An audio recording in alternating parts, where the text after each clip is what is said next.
Eh bien, je fais ce métier pour deux raisons. Je me suis posé la question et il y a vraiment deux raisons. La première, c'est une rencontre que j'ai faite il y a plus de 25 ans maintenant. C'était un monsieur qui s'appelait Hervé Derrien. J'étais debout chez des amis et ce monsieur a découvert chez moi un potentiel. Seulement, j'étais en première année de droit et il était hors de question pour moi de me mettre à la musique. Et puis la deuxième raison, c'est un échec, c'est-à-dire que j'ai redoublé en plus de ma première année, ma deuxième année. Et là, je me suis dit qu'il était peut-être temps de faire de ce qu'on m'avait dit quelque chose. Et donc, je suis rentré en classe de chant, dans la classe d'Alain Buet. Ça me permettait d'avoir un petit peu autre chose à faire que mes études de droit. Et puis je devais partir à l'armée. Donc à cette époque-là, l'armée était obligatoire.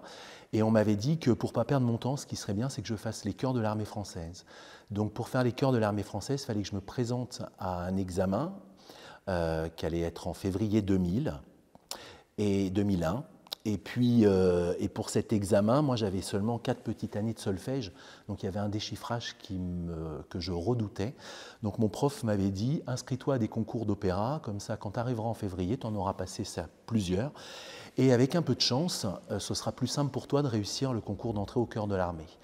Et donc je me suis présenté à Radio France et à l'Opéra de Tours. Et puis à Radio France, je suis allé assez loin. J'ai pris conscience là que ça pouvait peut-être être possible, mais je venais de passer cette semaine-là le concours de juge et le concours d'avocat, donc j'attendais la réponse. Et je me suis présenté la semaine d'après à l'Opéra de Tours. Et puis, ils ont oublié l'épreuve de solfège et ils m'ont présenté mon contrat. Donc en fait, c'est vraiment pour ces raisons-là que je suis aujourd'hui ce métier. C'était il y a exactement 20 ans. Dans quelques jours, ça fera 20 ans que je serai rentré dans les chœurs. Et si certains rêvent de ce métier depuis longtemps, quand ils sont tout petits, moi le rêve il a commencé vraiment il y a 20 ans. Alors je me dis que j'ai commencé avec Carmen en décembre 2000 à l'Opéra.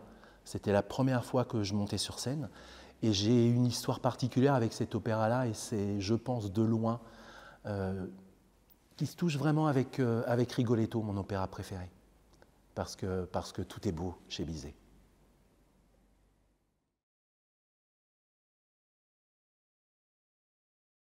Alors je ne sais pas si c'est hors du commun, mais moi j'étais assistant d'un juge d'instruction quand j'ai passé le concours pour venir ici, et je pensais vraiment que j'allais faire de ma vie une vie dans la magistrature. Et je suis rentré à l'Opéra de Tours, et le premier concert qu'on a donné à l'Opéra de Tours, c'était à la prison.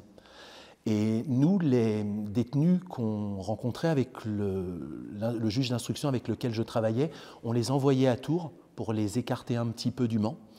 Et donc, le premier concert que j'ai donné en décembre 2000, pour Noël, c'était à la prison devant des détenus que je connaissais pour certains et qui, eux, ne pouvaient pas du tout se douter qu'ils m'avaient rencontré dans d'autres circonstances. Et le premier rôle que j'ai fait à l'opéra, c'était dans Peter Grimes et c'était un juge.